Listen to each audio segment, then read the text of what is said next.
Easy with a Z. GMDS Entertainment, get motivated and do something. Do something. Do something. Staying humble, staying hungry at the same time. Even when you try to change, it's gonna take time. Still put a smile on when I ain't fine. You can see it in my face when it's game time. When it's game time. When it's game time. You can see it in my face when it's game time. All right, welcome. Thanks, Easy, for the music. It's game time. As our boy Easy said, we're in the house. We got a special guest tonight, man. We got the world famous Harry Boo in the house. Absolutely. Harry Boo. So Harry Boo, that's your birth name or? Nah. Boo Martin? My birth name is Harold Joseph Martin. There we go. All right. Where's the Boo come from? Boo came from my mother as an infant would go, Boo. Really? Yeah. Oh, that's and I pretty- would crack up laughing. Awesome. So the name stuck, and I've had it for 53, going on 54 years now. Oh, that's awesome. I don't think man. my mother's ever called me Harry. No? Never, not once. No. Oh, that's awesome, Been man. Boo. Yeah, so everybody calls me Boo. Cool. I love that, man. Absolutely love that. Another thing I didn't even realize until literally like 2 seconds ago, this is the Cimarron team right here. Yes, sir. Yeah, that's awesome. That's right. So Absolutely. for the people that don't know what we're talking about, starting Wednesday, we'll be going into a high custody unit in DOC here in Arizona and bringing some hope in there, bringing a message, seeing what it is the guys want to talk about, what that looks like. And this is the four of us that'll be going in there. So Dream team. the dream team, man, I'm looking forward to it. It's cool. It's a really good mix. All four of us live pretty similar, and also very different lives. So it'll be a really good way to But all connect. blessed. Absolutely. All miracles. 100%. Happy every day. Wake up sir. happy every day, man. Yes, sir. It's awesome. And Boo came over a little bit early, so we could talk shit about you two Yeah. before you got here, so that was pretty cool. Yeah, it was. But I'm glad you're here, Boo. Mostly Jesse. Mostly Jesse, for sure. Thank you for having me, man. I'm honored. Yeah, no, we're super Oh, happy we to love hear you, you. man. Yeah. Yeah, it's awesome. We talked the other day. Unfortunately, a friend of ours relapsed, Yeah. and he's in the streets. He's missing. Chris Stewart. If you guys see him, let us know. We'll Yeah. go scoop him up. Yep. But we were talking the other day, and we were wrapping up that conversation, and you could tell I was kind of in my feelings a little bit. And you're like, "Man, hey, Kristen Day, what's up?" I was kind of in my feelings, and you kind of set me straight. You said, "Hey, we can't care more than they do." Can't want it more than he does. That's right. Absolutely. And in those moments, I needed to hear it. Yeah. And being surrounded by great people, you get advice like that. Yeah. Right. And you get feedback like that. Yeah. And that meant a lot to me, man, because I needed to hear that day. So thank you. Absolutely. So- It's hard to hear sometimes. Yeah. Yeah, absolutely.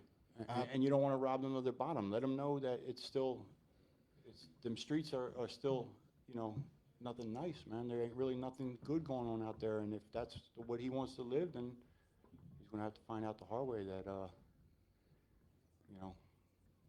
it's still the street.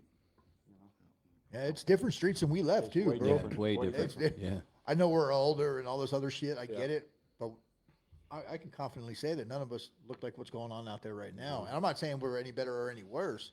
But man, But this that's a fentanyl different is animal, yeah. It's a way different animal, man. I'm so happy I got sober when I did, man. Because the type of junkie that I am, this fentanyl would have killed me He could a have long time killed, ago. killed all of us. Yep. Statistically, 50 to 100 times stronger than heroin. Yep. Yep. unbelievable. Crazy. Unbelievable. Yep. So, Boo, tell us a little bit about your story, man. What's your deal? What have you been up to? What got you here? I'm born and raised in South Philadelphia. About to turn 54 years old. Came up, regular childhood, normal childhood, 12 years of Catholic school. I was raised by my grandparents, Italian immigrants. They came over from Italy. They came to Canada. My mother and my aunts and uncles were born in Canada. I'm a first generation American on my mother's side. I was brought up right. Am I allowed to curse on here? Yeah, absolutely. Do whatever you want here. It's Outlaws to Advocates, baby. But I love to get high, man. I love to get fucked up, and coming from where I come from, my grandfather was a really strict Italian man, and until I was 18, I had to be home before the street lights went on. You know what I mean? I couldn't go out till my homework was done. Breakfast, lunch, and dinner, we sat down and ate together as a family. Like, I was raised the right way, you know, and when I was 18, he couldn't hold me back anymore, and I hit the street, and the street was my home from then on. And you know, I just, you know, coming from Philadelphia, it's a rough stop anyway, you know, and you know, I was raised on a corner, and we got drunk, we got high, we fought, you know, and then I found heroin, man. Yeah. And then that was it. It was over. 1991. So you found heroin and life got tremendously better? Oh, it was awesome. Life was so good. You know, I graduated high school in '89. I had to go to a rehab in 1989 in order to graduate high school because I was doing, you know, Percocets, Valiums, Xanaxes. I was a pillhead from day one. What was rehab like in '89? It was very posh and very nice, actually. Was it really? It was a place called Eagleville. It was like a country club, pretty much. Was this in Philly? It was in Eagleville, Pennsylvania. Okay.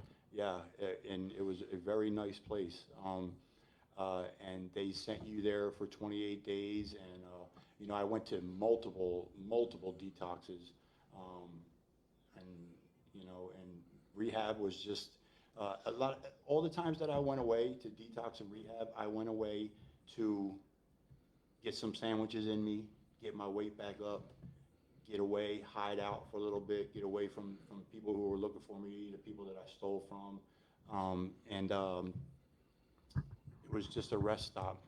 The seed was planted of AA in them years, that first time I went to rehab, but until I was ready to change the way I think, the way I act, the people I choose to be around, I'm going to keep getting what I always got. So with that being said, 91 I found heroin, and I went from being in a home, a middle-class home, and living a good life, to being living on the street and living in abandoned row homes with holes in the roofs, shooting dope by candlelight. Romantic. Romantic, yes, absolutely. You know, huddled together in the snow, hoping to find a vein, and life was just bad, man. It was really bad. And then in '94, I overdosed, and I was left outside of a hospital in Philly behind a bush, and I stayed there for 15 hours until someone found me. All my blood had settled. I had big blood clots on my back and on my legs. I crimped my sag nerve. My lungs collapsed. My kidneys malfunctioned. I was 30 minutes away from death. And I was in a coma for 6 days, 3 days drug-induced, 3 days because of the drugs that I was on. Had to learn how to walk again. Just the whole drag of that, in a wheelchair for 3 months, on crutches for 3 years.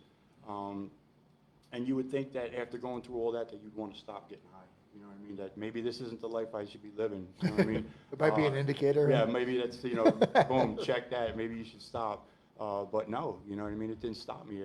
For the next, from '94 till I came to Arizona in '96, I continued to use and go to North Philly and get drugs and get heroin on crutches. You know what I mean? And then in '96, I went to a rehab again, and my mother came to visit me and asked me if there was anywhere that these people could send me to get me away from Philly. I was going to die. I was going to go to prison for life. My stepfather, God rest his soul, he owned a bar and an after-hours club. I used to go there and, you know, work the bar and clean the glasses and do all that stuff. And I would steal tips. I would steal money from the bar. And he wanted to kill me. So my mother came and she's like, look, you can't come home. What are you going to do? Can these people find somewhere for you to go? So I went and asked the case manager. The case manager said, yeah, we got to hook up with this place called TLC. Shameless plug. So I called there. They said, make your way out here, and we'll figure out the rest. So in '96, my mother bought me a one-way ticket on a bus to Arizona. Took me 3 days to fucking get here. When I got here, it was like June 13th. And the door on that bus swung open, and that fucking heat rushed into that bus and hit me, and I was like, what the fuck is this? You know what I mean? It was like walking into a conventional oven. Yeah. And I was like, maybe I didn't make the right decision. But, you know, again, Which TLC? Roosevelt? no, Mac House. That house. Yeah, Mac House. And, you know, I bring me wherever I go, right? Yeah. So until I'm ready to change the way I think, the way I act, the people I choose to be around, I'm going to keep getting what I always got, and that was pain and misery and heartache. And I did that for, my sober day is November 27th. I'm coming up on 10 years, 2014. Woohoo, man, that's awesome. Yeah, excuse me. But it took me all that time to finally figure out that, you know, there's nothing in that life, you know what I mean? So, 96, I got here, you know, ran the streets around out here, stopped doing heroin, became a tweaker, you know, just the same old shit. How many times you go to prison out here? 4 times. 4 times? 4 times. Got my number in the beginning of '02. Did my last bit. I got out in July of '18. Under the influence of meth, what was your crime of choice? My crime of choice? Yeah. Check fraud. Yeah, Yeah. sophisticated. Yes, yeah, pinkies up. And selling meth. Yeah. Yeah. I was the world's worst drug dealer. say I was too. I wasn't even a drug dealer. I was too. Every now and then I sold $20 Yeah. worth of shit. And I was Yeah. like, oh yeah, Yeah. balling. I might make enough to pay off the 8 ball that I got fronted to me, you know what I mean? I did, and I just moved. Yeah, I used to think I was this big drug dealer. My dad tells me one time I'm talking to him from prison. He goes, "You're a terrible criminal. You always get caught." Right. He's like, "You always get caught." Yeah. Everybody at this table is a fucking terrible criminal. Terrible. Terrible. Terrible, terrible. And the real eye opener for me, man, like, and don't get me wrong, I've had a bunch of them, but when I got El Chapo, I'm like, man, if they can get that dude, this dude like had the means to tunnel out of prisons and all this other shit. If he can't pull it off, there's no way my broke ass is pulling this shit off. You know, it's not something I wanted to do anyway, but it's just it's something to think about for people that are selling drugs that are still in the mix. Like they got that dude, man. There's It's only a matter of time. It's only Yeah. about the clock's ticking, man. Hijack brain hijacks you from your values, immediately isolates you, and its ultimate goal is just to kill you. I've literally watched like 3 of my neighbors go to jail since I've lived in this apartment Yeah, complex. yeah, it's inevitable. I'm not even gonna get into it, but yeah, I've watched it. I almost got way too specific. Yeah.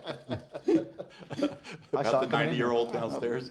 Yeah. he's like, Now grandma's selling. yeah.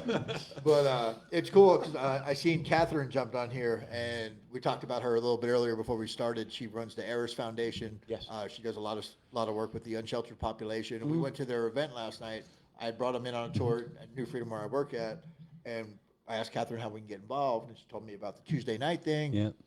So I went, and I brought my table, doing my outreach stuff, and I was like, I didn't know what to expect. Right. And man, what an event. Like there were so many people there getting so many things that they need. There was no judgment, no stigma, like everybody was accepted, everybody was loving on everybody. And it was such an, like, I can't wait till next Tuesday night. And like my schedule's full, Yeah, but I made room for but that. you'll make time. Yeah, absolutely. Absolutely. 'Cause that was a powerful event, and she took me on a tour, and we had Kristen Day was there, so she watched our table for us, which was really cool. Did you get her autograph?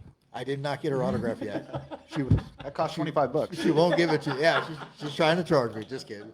But yeah, Kristen sat there, watched the table for us, and Catherine took us around and showed us everything that was going on. And that same conversation I alluded to earlier, where you told me what I needed to hear about not caring too much. Towards the end of that conversation, you said something to me like, "Man, isn't life fucking amazing?" Like, and it is. All of us, we wake up, and I can speak for all of us because we all interact enough for me to do this. So happy every single day. We get to do awesome shit. Even Wednesday nights, we come and do a podcast with a bunch of microphones strapped to a table, like a bunch of hood rats. Yeah. But we have fun, man. Absolutely. We have fun, and like I say it at the pro orientations. I'm like, a lot of people are going to tell you life's hard. It's not fucking hard. No. Do what you love. Right. If you don't like your job, quit. Right. I'm not saying be irresponsible, Right. but figure out what it is you love and do that. One door closes, another one opens. Yeah. As long as you do the next right thing and stay sober. That's it. You're gonna be all right. That literally, like when I first got out, I went over to your guys' house. You and Colby was there. Pretty sure I don't even have to explain who Colby is. I guarantee everybody in this conversation knows who Colby is. Right. She's like, dude, you can have all of this. Literally, all you have to do is stay sober. Yeah. And then I left thinking, no, not really. No, I got to do more than that. Yeah. But literally, all I have to do is stay sober. I do what I love every day. Mm-hmm. That other shit comes. Absolutely. And it's literally just a result of staying sober. Yep. Yep. It's awesome. When Jesse told me that you were coming on tonight, man, I was excited. Cool. Absolutely. I was Cool. super excited. Jesse's kind of I don't know why, because when I shared at his meeting at Crossroads, Yeah. It wasn't my best share. You so did well. You did well. I didn't do good. Yeah. You did well. Okay. You spoke for the whole, you spoke for the whole hour. You're a very polite man. I mean, I've had better. Yeah. So this is to say that, but you know, I sometimes, you know, I'm not the speaker of the family. Everybody knows who that is. It's my wife. But you know, some days I do good. Sometimes that wasn't one of my good days. But if you tell me I did well, I'll believe that. I'll Yeah. take that. absolutely receive that, Absolutely. man. Take it. Yeah, receive it. I can guarantee you this. That fucking message that night, I wasn't even there. You connected with somebody.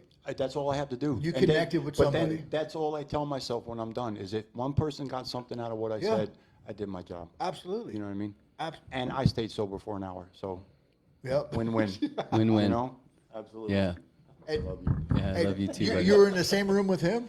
With Jesse, yeah. Yeah, He chaired the meeting. It's hard to stay sober in those environments. Every time I'm around him, I'm like, When this- Jesse's in the room? Yeah, I'm like this close to relapse. He drives me fucking nuts. No, I'm just kidding. Jesse's one of the most supportive dudes, and that's why I give him a hard time. The gentle Because- giant. Yeah, but like when I made a mistake. I brought a girl over here. I didn't do my homework and whatever else, and put Mm-hmm. myself in a weird position, and I did not want to talk to anybody about it. He was the dude I called. Yeah. Right. So the dude I call is the dude that I'm going to give the most shit to. You got to have that dude. That's just the way it works. Yeah. Right? Yeah, yeah, You yeah. know, so Yeah. I do appreciate that, Jesse. Thank you, brother. And I want to say that even the days we talk about how we wake up happy and have all these good, even the bad days Yeah. are still good days. Absolutely. You know what I mean? Even the boring days when I come home from work and I go and I just sit in my house and it's just so boring. Well, it's really not boring in my house. I got all them dogs and cats. But, You got 37 Right, animals, dude. You know what I mean? But even the boring days are fucking awesome still. You know what I mean? I get to have boring days today. I don't have to worry about hustle. I don't have to worry about nothing. I don't have to worry about getting a wake up, to have a wake up when I get up, because I never have a wake up. Yeah. You know what I mean? Even if I go to bed with a wake up, it's always gone by the time I wake up. But yeah, just life is good, man. Life is really good. Yeah, it's amazing. We got, I don't have my glasses on. It looks like Marlo's in there, Robert Picard, Garrett Dietz. Garrett Dees. Garrett Dietz. This is what it Yeah. is, boo. That's what he said. Yeah. So, welcome everybody. We're glad you're here, man. We're glad you're here. So, what would you say, boo, is the best thing you got going on right now? And by the way, I am begging for a boring day. Are you? I need a boring day. They're in my coming. life. No, I need a boring coming. day. It'll get here. But what's the best thing you got going on right now, bro?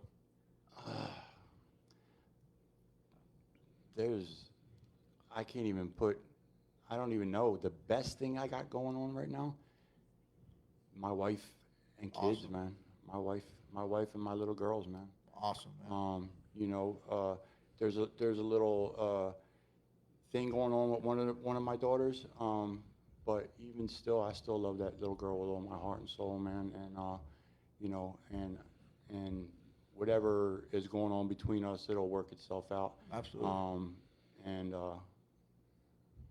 But my family, man, my family is the best thing I got going on today, man. That's cool. I would be, I don't know where I would be.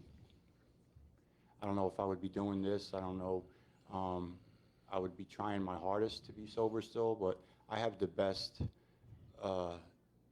sponsor, spouse, wife. You know what I mean? I'm blessed, man. Hey, she makes a hell of a sandwich. And she makes a sandwich with love, bro. That's amazing. You know, piggybacking on that a little bit, you know, as you were asking Boo, you know, I was thinking to myself, well, what's the best thing I got going on? And I would have to answer that with the friendships that I've built. Yeah. You know, absolutely. Yep. The friendships that I've built, just walking this path and this way Yeah. of life, man. The people that are in my life today, Yeah, just absolutely. invaluable. There's a handful of people that I can get on this phone with right now and will drop anything. Yep. But that's all you need is that handful. You know what I mean? Will drop, and there's one 2, 3 of them probably sitting in this room right now that I can call Absolutely. that would drop anything that they're doing that would come help me. You know what I mean? Yeah, it's awesome. My buddy called me, I think everybody knows him, Justin Benjamin. He was when I was incarcerated, he was the reentry coordinator for DOC. He's formerly incarcerated, all that stuff, lived experience. And obviously we connected, he trained me in peer support, this, that, and the other. And he called me yesterday or the day before. He's like, hey, my dad's going to my house. He's unloading the toolbox. He needs some help. I said, cool, I got you, man. Just let me finish up over here because I was in the middle of going to the new women's facility. I had to wrap some things up. I called him. I said, hey, man, I'll be leaving here in a second. He's like, oh, my dad got it taken care of. He goes, but thank you, man. So many people say they'll do stuff, they'll be there, and then they don't show up. Right. You know what I mean? Right. And it was just, it's cool to be that guy. Jesse called me one time. He had a family issue, right? Yep. He had a family issue. He calls me up and he's like, hey, but can you go help my dad? He needs a ride home from the VA hospital. And I was like, yeah, man, no problem.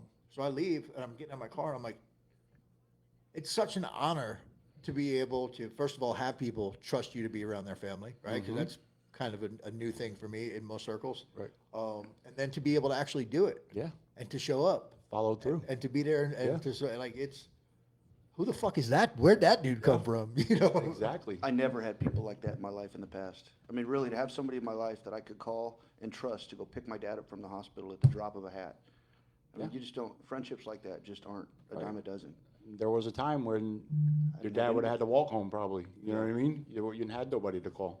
You know, nobody you trusted like that. Since we're talking about it, you still owe me like $10 for gas money for that day. If I owe you, you'll never be broke. Right? Money in the bank, baby. Yeah.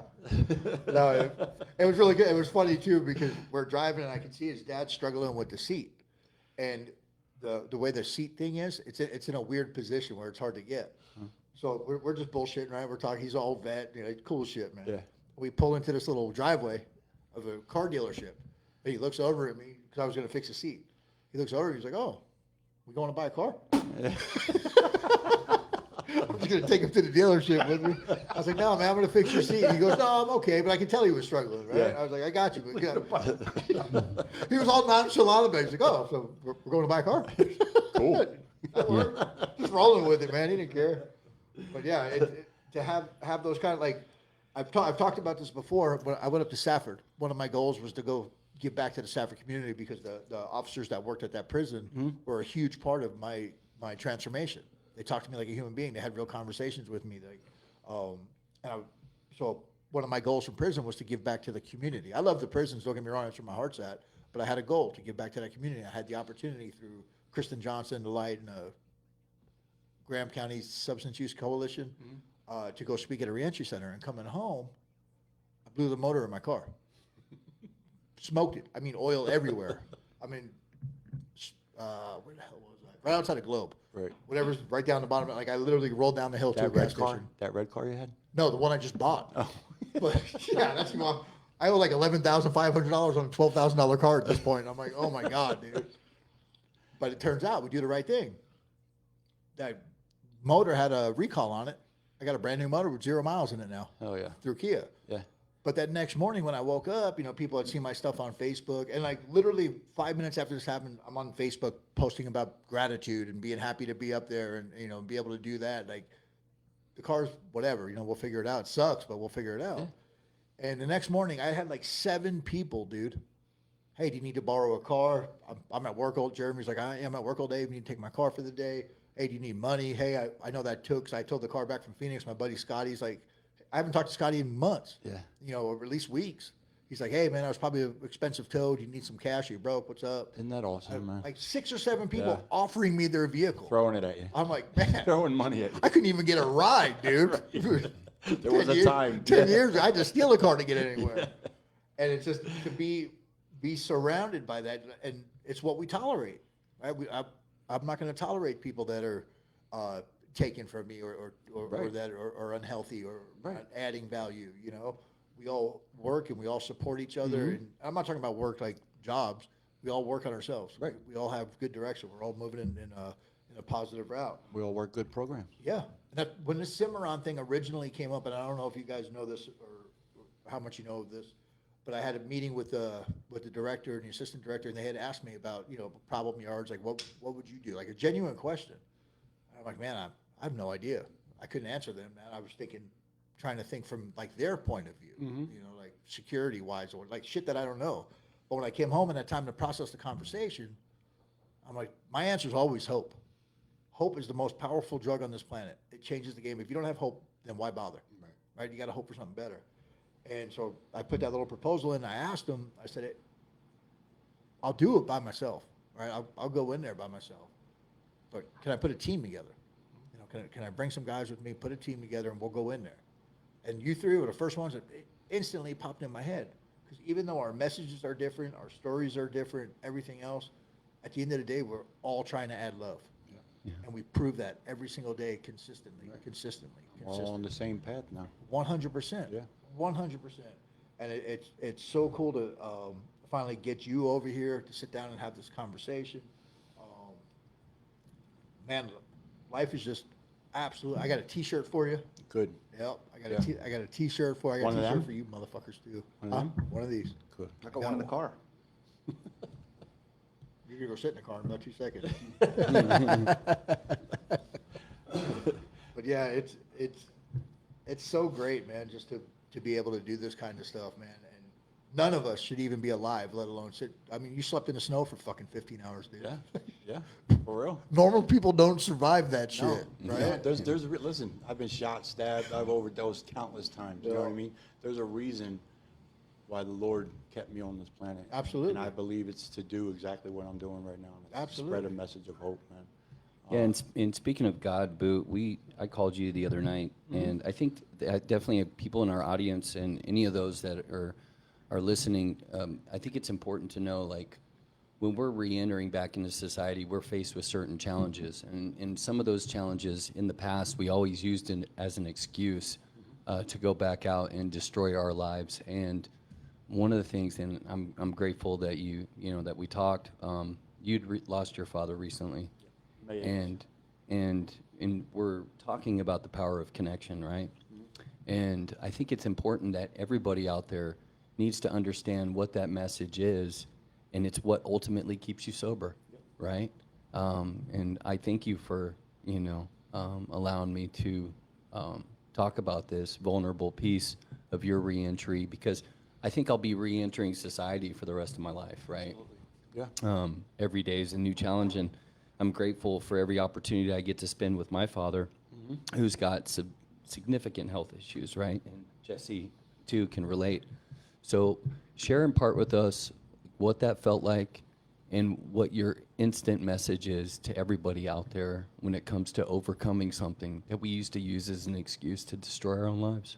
Well, I mean, he was my stepfather, but he was the man that pretty much raised me. You know what I mean? He's been a part of my life for 50 of the 54 years I've been alive. And he was the main reason why my mother allowed me to come back home when I got out in 2018. He was my biggest fan. He was my biggest advocate. You know what I mean? He knew that I was changed. You know what I mean? And for the 2 years that I got to spend with that man, while I was there from 18 to 20 before I came back to Arizona, I'll cherish forever. You know what I mean? Called me Bowie. Bowie. Yeah. And when he passed on May 8th, my mother called me and she was distraught over the whole thing, and I told her I'm on my way. You know what I mean? And my wife, best wife in the world, told me go. You know what I mean? Didn't want to come with me because didn't want my mother to have to feel that she had to entertain people. Why?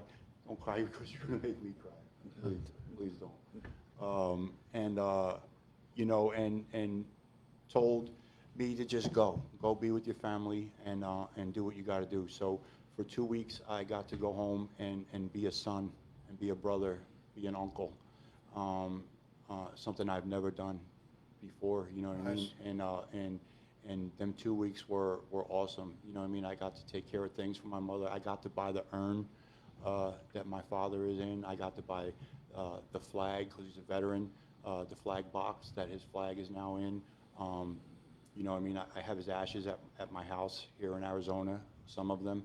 I just got to go do things that a son should do for, you know, their family, you know what I mean, and just be a part of the process of mourning, and a part of the process of remembrance of that man, you know what I mean, who was a good man. You know, he's all I've known as a father, you know, and it just meant the world to me just to be able to just be there and not expect anything in return. You know what I mean? I wasn't there for any money. I wasn't there for any kind of reason other than to just be there for my family.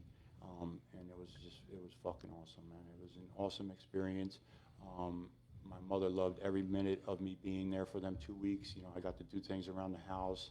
I got to just be there to comfort my mother, to cry with my niece, you know, to go help my brother clean out my dad's stuff from the club that he had, you know, and just be there just to comfort my family, man. You know, I mean, it was. And I asked you this question. I said, what did you rely on? And you said two things to me.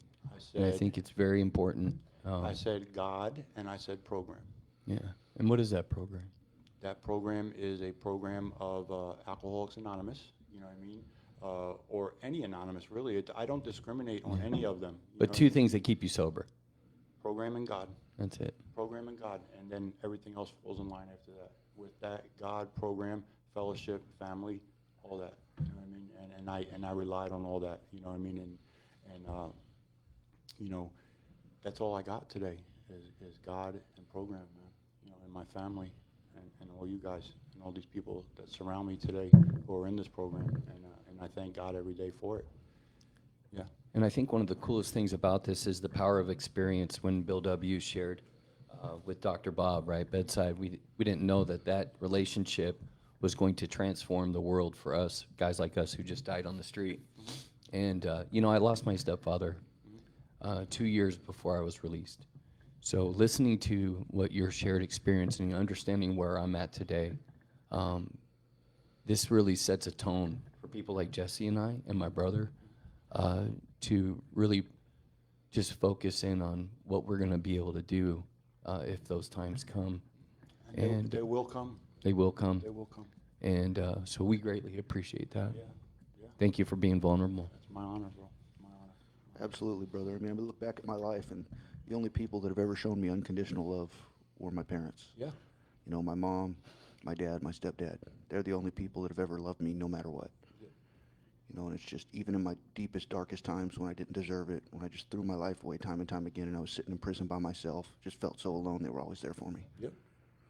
Yeah. There was times when, you know, all the stories that you feed your family when you're in prison and you're trying to pay your debts, and you know, TVs that you break horseplay in, and you know, I told my mom these stories. I wanted to be a wildland firefighter, and this one guy was going home, and he had these fire retardant clothes, and they were almost brand new. I barely wore them, but he's going to give them to me, but I got to send him $200 to this address. And she's like, what? She's like, you're lying. You know what I mean? Like, I watch the Discovery Channel. You guys don't have to pay for anything in prison. You know what I mean? But, you know, even knowing that I'm lying, you know what I mean? The woman still, you know what I mean? On a fixed income, still sent me this money, knowing, you know, and even getting to the point of telling her, Mom, I'm going to, you know, they're going to come stab me or whatever. You know, nobody was ever going to come stab me. You know what I mean? You know, none of that shit was ever going to happen to me. I'm going to have to talk to my brother about that. Jason might have, yeah. But, you know, just to tell her these things, just to put that fear in her, even, you know, she really doesn't know if it's going to happen or not, you know what I mean? But, you know, what a piece of shit to tell her these things, you know what I mean? That addiction, it's got no morals, it's got no values. Absolutely not. I just want to give a shout out, Peggy. We were talking about it before, the J&M walk. Hi, Peggy. Yeah. Hey, Peggy. Peggy. Love Peggy. Love her. She jumped on. She said, I got to go back up here in the chat. But she said, I wish my boys would have came home and knew how much they were loved and wanted. I wish they would have had guys like you to tell them there is hope. Yeah. You know, and that's literally why we do what we do, right? Absolutely. Because if the people sitting at this table are a fucking mess, train wreck, right? My buddy Jerry from Freebird, we were driving in a car a couple weeks ago. He looks at me, he's like, man, you know there's people out there who actually think we got our shit together? Yeah, imagine that. Yeah. I was like, that's fucking crazy, because I'm a mess. Imagine But that. we're surrounded, like I am literally sitting at this table right now, surrounded by greatness. Yeah. Right? Surrounded by Ditto. people who overcome. Ditto. Surrounded by people who persevere. Ditto. And it's so amazing to be a part of this and then have people like Peggy Hernandez who is throwing the J&M walk. I'm speaking at it. Yeah. And it's just, it's on Saturday. Yeah. It- I knew her boys. did you? I knew them both, yes. I knew them both, yes. Got high with them both. And she's using that Yep, as a place to bring hope. yep. She's using that as something to spread love and to share and turn in something that was extremely sad and tragic Absolutely. into something that saved lives moving forward. I Empower that. can only imagine. I mean, I lost my sister to this disease as well in prison. You know, she overdosed and died from fentanyl. I can only imagine what my mother went through in that time, losing one child. Yeah. But to have Peggy lose 2 children to this disease, unimaginable. The pain that woman must have felt. You know what I mean? Absolutely. And then she uses that pain to bring the message, Man, right? Awesome. Doesn't make it her fortress, makes it her fuel. Now Absolutely. she's out here driving change and doing that. great woman. Yeah, if the J&M walk, it's this Saturday. I can't see anything. 3615 West Rozier. Get your glasses on, man. They're right there. Yeah, 3615 West Rozier Road, Phoenix, Arizona 8504. Man, be there. Yeah, come out, support. There's going to be music. I know Sober House Records is going to be Yeah. there. There's some speakers. I'm not sure exactly who. I know myself and Kristen are speaking. Yeah, they do a balloon release. Balloon all that, release. Yeah, man. Yeah. There's going to be, I think there's 52 vendors. Like, it's a huge event. Yeah, it's So a big deal. anybody that's listening, anybody that sees that, come out, support, save some lives, add some love, have some fun. Absolutely. At the end of the day, I'm not in recovery to be bored. Like, Nah, I definitely wasn't bored before, right? Yeah. We definitely weren't average Always before. found something to do. That's why we ended up in prison, right? Yep. I refuse to be boring or average now. yeah. I really do want to have a boring day, like you were talking about. I haven't had one of those in a fucking minute. I need one. It's not gonna happen. But, Absolutely not. but yeah, it's just come out and have some fun, man. Celebrate life. You know, the work. Boo, I want to tell you something, man. What you do, what you and Colby do. I don't care if it's taking care of the animals. I don't care if it's picking guys up at the prisons. I don't care if it's getting people housed. Like, I know you guys are involved in so much different stuff. Everything you do matters so much. And the ripple effects, people are getting their parents back. People are getting their dads and their daughters back. Yeah. People are getting safety. People feel loved. Like, Yeah. the work that you do absolutely fucking matters, No, man. you know Absolutely what? matters. I got into this field, and it was your wife that took me under her wing and taught me how to do this thing. I wouldn't be alive without you guys. Coming off 12 years, I'm telling you, I did not know what the fuck I was doing. I remember when you came home, bro. I remember when you Wide-eyed came home. and skinny. Bushy tail? But ready to conquer the world, man. And you did. You did, man. You're killing it, Jeremy. Killing it. We all are. You know what I mean? And there's no greater gift that I receive being in this field. That when I see somebody up that I worked with or somebody that I was a case manager with, to That's so go up great. there and get a 1-year chip, or you know what I mean, and for them to come to me and thank me for what I did for them. And for me, it's like, well, I didn't do nothing but my job. You know what I mean? But they see it differently. They see it me as helping save their life, and I guess I did. You know what I mean? But it's just another day in the life. You know what I mean? That's what we do today. Absolutely. It's awesome. And that's a big thing too, because we get a lot of credit, right? Working in this field, people that we help, like, oh man, you did this, you did that. And we always give that back. Right. Because you did the fucking work. Yeah. I wasn't there with you 24 hours a day. Right. You made those decisions. I could walk into my parking lot right now and buy some fentanyl when nobody's around. No one's going to Yeah, know. absolutely. But making those decisions in the dark, that's the Oh, work. we'll know. Yeah. You'll be, you'll be No one's going to know at that moment. They'll figure it out 3 about o'clock 5 in the minutes morning. later. Hey, can I get $3? You know, like George. Hey, remember when you said George, you were rich 12 hours ago. And we're gonna beat down the person that gave it to you. Yeah. We're gonna eradicate your whole complex. Jeremy, remember when you asked me to borrow your car? Well, Yeah. Can I borrow it again? But can you leave the title in it?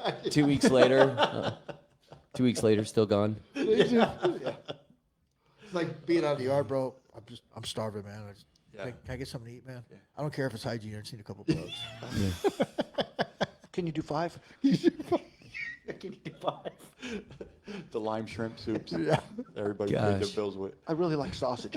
I remember when I first got to Bachman, where you guys were, and my neighbor had the curtain. Yeah. Because he doesn't want me to see what he's doing over there, right? Like totally discreet.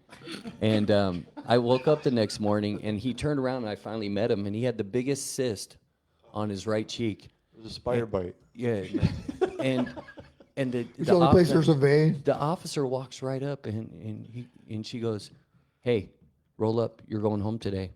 And he looks at her and goes, "No, I'm not." And I'm like, and she left him. She like shook her head and like walked off. And I said, "Hey, man, you do realize that they just came and told you you're going home today?" He goes, "Oh no, they got it wrong." And I'm like, "Okay, well, how can I support you, right?" He goes, "Well, when I get out of here, I'm going to need a job." I said, "Dude, getting a job is the last thing you're going to need getting out of here. And if you're getting out of here today, I encourage you to go get some help right away." And then like 2 hours, like an hour later, she came back with 2 other officers, and they just started packing up his stuff. He went home that day, and he was arguing to leave, Gate by 8, Yeah. spoon by noon. Oh, man. Oh, for sure. And No, then it's all, screwed by all his 10:30. buddies, and then all of his buddies came over and grabbed up whatever was left, and there was nothing there. It was like, but they did search. It was Where's that rig at? so amazing, so He amazing. took it out with him. Pack of papers that's got 3 or 4 left in it. But it's like what we talk about, right? Like we used to watch the guy who owed 80% of the yard of soup, and they'd run around, and I'm like, man, like that is the same work ethic I want to have. Getting out of here. Right. I am going to do, and you know what? You're gonna have to beat me up in order for me to stop. Yeah. You know what I mean? Like it's amazing, man. It really is. I look back, right, and I get my poor mental health, and I'm like, man, I lost the job. I had my son out here with me, right? I got my son back in my life. I got every reason in the world to be doing the right thing. Right. I lose my job. So that gave me permission. All I was looking for was an excuse, Right. right? Yeah. That gave me, now I got to sell drugs. Right. I don't got to sell drugs. I just want to get fucking high. Right. Because I don't want to deal with work. Right. But life. I can take 10 years on the chin and go and deal with that without shedding a fucking tear, but I lose a job, my whole life has to fall apart. Like that lack of coping skills, there's no way, and I know you guys are big with the program, and that's phenomenal, right? It's a way you cope. You found a coping skill that works. Yeah. Until we find those coping skills, that's our number one coping skill. Right? When we take that away, it doesn't necessarily mean that all your problems go away. No, that was the solution, not the problem. Yeah, absolutely. It's the fucking Solution. solution. And now we got to start developing coping skills. Yeah. And like, I think it was you that said about the friendships. Yeah. And it really is, man. It's the people that you have around you. Like my job at New Freedom, one thing I learned quickly when I got there was how much I have to learn. The people that I work there, I'm like, because nice still isn't my default. Like my default's still dick. Right. And I see these people and they're genuinely nice. Bad terminology. No comment. But these are like genuinely nice people. Right. These are people that genuinely reach out. These are people, like when I was in prison working as a peer, I was one of the hardest workers for sure. Yeah. And now I'm at New Freedom. I'm trying to keep up with people. Right. Yeah. Like Yeah. you are bought in. Right. Yeah. And it's just again, being surrounded by people like that, I have no choice but to perform better. And Right. people are Well- trying to keep up with you. I'm working 50 hours a week doing service work on my days off, and I feel like you're running circles around me. I'm serious, dude. You got a Yeah. beast of a work ethic. And You're a this beast, motherfucker bro. been out 6 months. Yeah. That's what we do. We don't stop. I mean, and that's it. Credit to Northside. I mean, like I told you, man, they literally, like, I was the only one on the front end of that place, and then I know. today it's a multi-million-dollar business. Yep. We can't be stopped. Our ethic, and I'm grateful that you brought this up because, I am a product of a lack of self-care. I've had some things fall off along the way that I, regret that I'm still working out. But that's what we are, right? We're accountable, right? You guys communicate, and we stay connected regardless, right? It was last week you were talking. You're like, man, I just need to take a break, So, being there for us in those moments where, we really are like in our own head, we're running strong, but, at the same time, accountability, you see that, you're like, hey, bro, check this out. Like, I know this, I'm going to bring it to your attention. I just noticed it, something, I'm like, hey, that's what it is, right? After you guys did that, I took a test and I hit all symptoms of burnout, right? So Time to take a break. without that, Yeah. that's that power of connection, man. Yeah. Everything we're talking about right now tonight is all connection. Connection to the program, connection to God, connection to family, connection to the people at work, right? Each other. Each other. And you hit it. Connection's too. a cure. Yeah. All this stuff that comes into play, deaths in the family, loss of jobs, and people who use over it are exactly doing that. Is using an excuse. You just wanted to get high anyway. You just weren't being honest with yourself. You That's know what all. I mean? My buddy that's in the streets right now. Yeah. My buddy that's literally in the fucking streets right now. All he was waiting for Was the because excuse. here's a really dangerous thing that I've learned. And, I don't know how long everybody's been in recovery, but you've been doing it. You said almost 10 years, Yeah. right? Something I'm learning now is that it's even more dangerous for people like us when we relapse because we know the recovery language. I can talk to you about values. I can talk to you about step 4. I can talk to you about, I can speak the recovery language. I had to learn all this shit. Yeah. But the people that learn this and then relapse, they know what to say to get through that moment. Right. Right? They're not really having those groundbreaking moments. No. And I watched this particular individual have these comments without doing the uncomfortable work, without the real ownership. And I see what happens. Yep. I see it out there 3 weeks out of prison, back in the streets, and it breaks my fucking heart. Absolutely. And it's just, like you said, man, that connection, it's the opposite of addiction. Right. I'd rather you just tell me when you're getting ready to come out, like, yo, look, I'm getting out. And I'm going to get fucked up. I'm not ready. Yeah. I'm not ready. I'm going to get out and get high. Like, be that man. Be a man. Right. And come out. And just Here's say it. $10, bro. I want you to hit bottom quicker and shit, so Right. I can help you. Yeah, absolutely. Yeah, it's, Keep my number stored in your phone. Yeah, You know what I mean? I'll be there. Yeah. I just had a guy call me from Bisbee a couple of days ago. And he's like, man, I'm messing up. He went through the second chance center. To be honest with you, I didn't remember the guy. We see a lot of people go through Right. it. And I'm like, yeah, man, I got you. I talked to, shout out to Axiom. Like, they did phenomenal with finally getting this guy to treatment. But I talked to a family member, or I talked to him. And he's like, yeah, I'm in town, but my family got me a hotel room. I was just like, Why'd they do that? Yeah. why? Right. Why? The next day I talked to him, he's in Tucson. Yeah. He's got no car. He somehow made it from Phoenix or Bisbee to here to Tucson. Now he's in a car with his angry sister who's driving him back. Went to treatment today. Axiom walked him and supported him through the whole thing. That's awesome. Awesome. I mean, they did absolutely amazing with finally meeting this guy where he was at and getting him in there. And it's just all that roundabout stuff that we do. Oh, I'm going to go stay with my kids, or I'm going to, I lost this family member. The whole time we knew we were going to get high. Right. We knew it. And I'm not saying it's better or worse, but if I want to get high, I'm going to get fucking high. Right. I don't need to sit here and lie to all you guys about it. I'm going to go do my thing. I might lie to get out of the room, Right. but after that, Yeah. whatever.